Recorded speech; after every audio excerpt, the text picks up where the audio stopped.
The nomination and confirmation of Brett Kavanaugh creating deep divide not only politically but on gender issues like the conversation on sexual assault. Now, we've seen multiple marches around the world, including here in Toronto, that call for better policies and legislation regarding women's rights. So where do these movements go from here? We're all watching really closely, and we're watching a situation where women aren't being heard, where women are being, to some extent, ignored, where the optics are really bad. So it's not just an American issue, it becomes a global issue in a sense as well.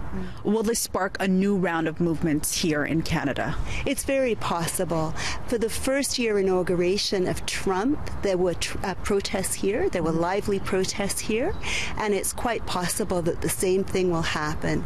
Stop protecting rapists! Stop protecting rapists! The U.S. vote doesn't only create division down south, but the conversation crosses over into Canada. This gender professor from Ryerson University says these political events have sparked major demonstrations worldwide, including last year where tens of thousands took to the streets here in Toronto in protest of U.S. President Donald Trump and socio-political issues that continue to create a gender divide. Women are asking themselves a lot of disturbing questions, such as are women involved in the Kavanaugh confirmation being heard? Are the allegations being taken seriously?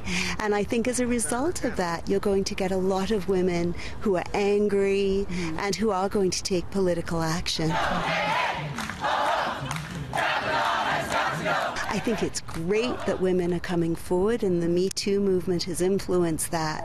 A march in Toronto back in December 2017 also highlighted the communities whose voices have been left ignored, including women of color, trans women, homeless people, and sex workers. The social movement calls for additional support and networks available to those who've been impacted by sexual assault, harassment, and violence. And Marsha Barber says these demonstrations will continue to grow.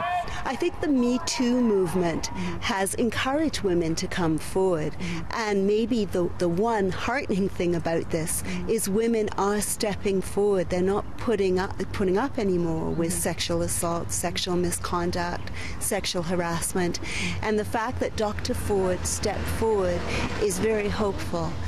You have a very active community of women activists here in Toronto, and I don't think that they're going to let this go unchallenged. According to a Facebook event page, organizers are already planning the next Women's March set to take place in Toronto on January 20th, 2019, with the mission to, quote, create transformative change. For City News, I'm Faiza Amin.